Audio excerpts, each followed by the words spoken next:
प्रिय विद्यार्थियों नमस्कार। हिंदी के ऑनलाइन शिक्षण व्यवस्था में आप सबका हार्दिक अभिनंदन स्वागत। आइए प्रारंभ करते हैं हिंदी का शिक्षण। आज हमारे हिंदी के शिक्षण का प्रकरण है अलंकार।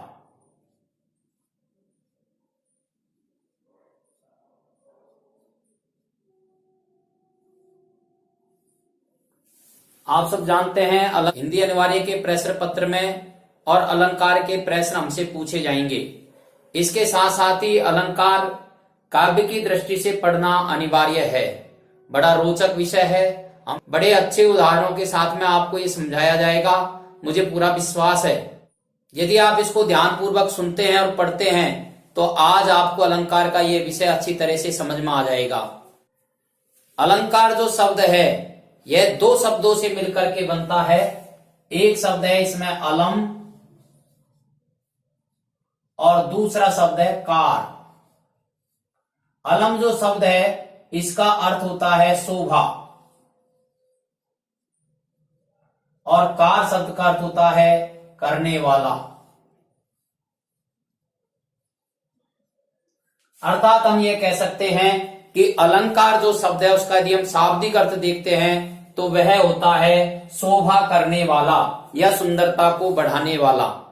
जिस प्रकार से अलंकार कहां पाया जाता है, अलंकार काव्य के अंदर पाया जाता है और काव्य को पुरुष माना है। जिस प्रकार से पुरुष के अंदर आत्मा का महत्व होता है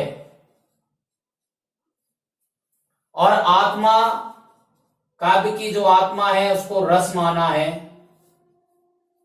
और इस रस की जो शोभा बढ़ाते हैं उनको अलंकार कहते हैं।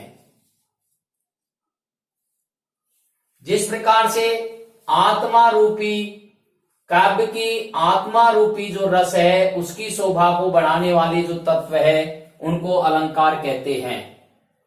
इसी प्रकार से पुरुष के रूप में यदि हम देखते हैं तो अलंकार का एक अर्थ आभूषण भी होता है।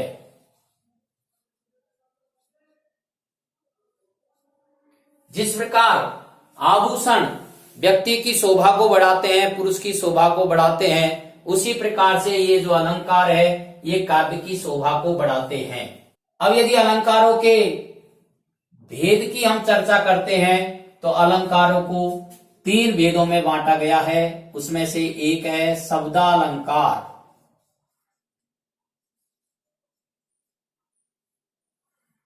और दूसरा है अर्थालंकार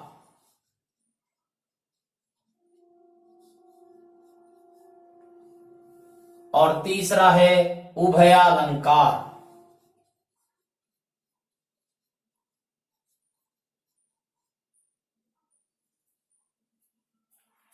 शब्द अलंकार जैसे ही हम इसको पढ़ते हैं तो ध्यान में आ जाता है कि दो शब्दों से मिलकर के बना है शब्द प्लस अलंकार। अर्थात जहां पर ये चमत्कार या जहां पर शोभा शब्दों के कारण से बढ़ती है उसे शब्दालंकार कहते हैं। इसके यदि हम टुकड़े करते हैं तो होता है शब्द प्लस अलंकार। अर्थात काव्य की शोभा जब शब्दों के माध्यम से बढ़ती है या काव्य में चमत्कार शब्दों के कारण से उत्पन्न होता है तो उसे शब्दालंकार कहते हैं।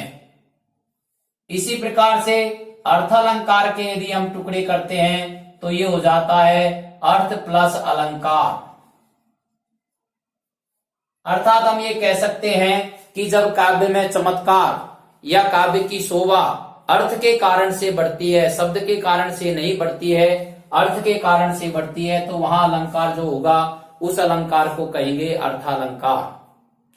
ठीक इसी प्रकार से उभयालंकार, उभय प्लस अलंकार। उभय जो शब्द है इसका अर्थ होता है दोनों। दोनों का यहां जो पर्याय है वो शब्द से और अर्थ से है। जब काव्य में चमत्कार शब्द या अर्थ दोनों के कारण से होता है, कुछ शब्द के कारण से चमत्कार होता है और कुछ अर्थ के कारण से चमत्कार होता है, तो वहां जो अलंकार होता है उस अलंकार का नाम है उभयालंकार। काव्य की आत्मा रस है, उसी प्रकार से काव्य की जो शोभा है वह अलंकार है। और अलंकार का एक अर्थ चमत्कार भी होता है। काव्य के अंदर जब अच्छे सुंदर सरस शब्दों का प्रयोग किया जाता है तो काव्य के अंदर एक चमत्कार पैदा होता है, और वो जो चमत्कार पैदा होता है उस चमत्कार का नाम ही अलंकार होता है।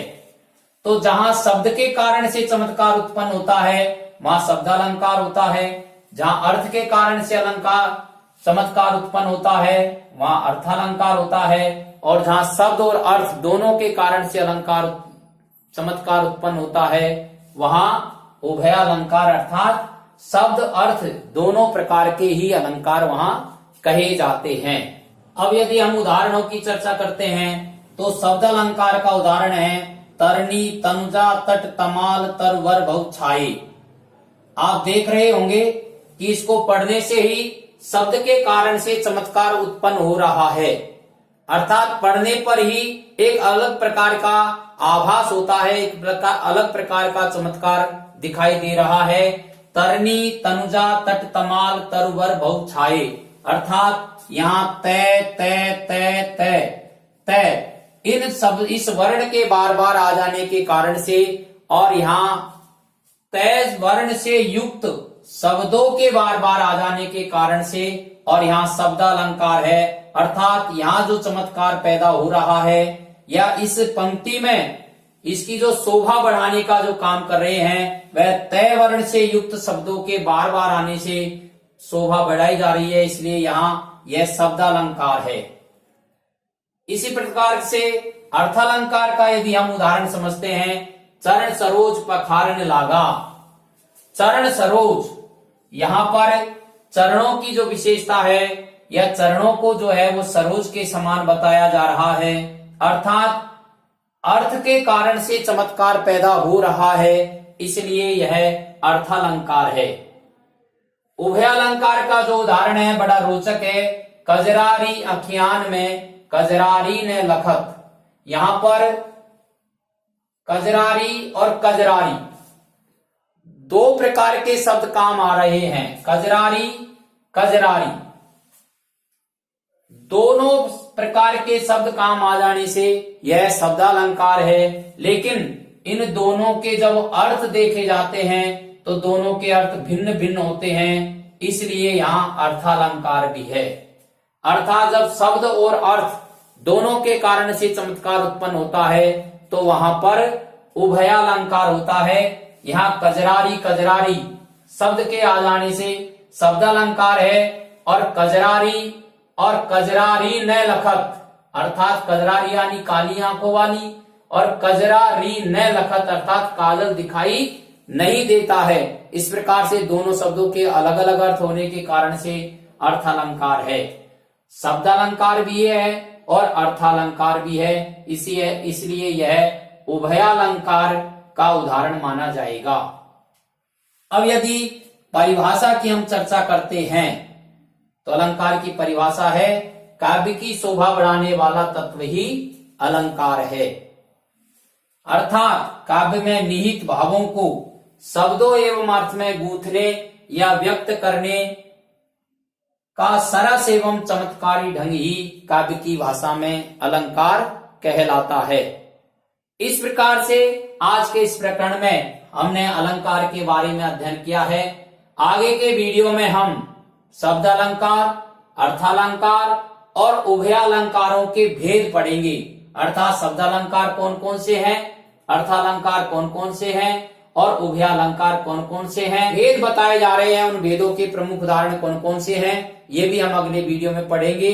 अभी इस वीडियो को समझने की दृष्टि से या इस प्रकरण को समझने की दृष्टि से आप इसका स्क्रीनशॉट ले सकते हैं और कम से कम 2 बार सुनकर के इस प्रकरण को आप भली प्रकार से याद कर सकते हैं। धन्यवाद।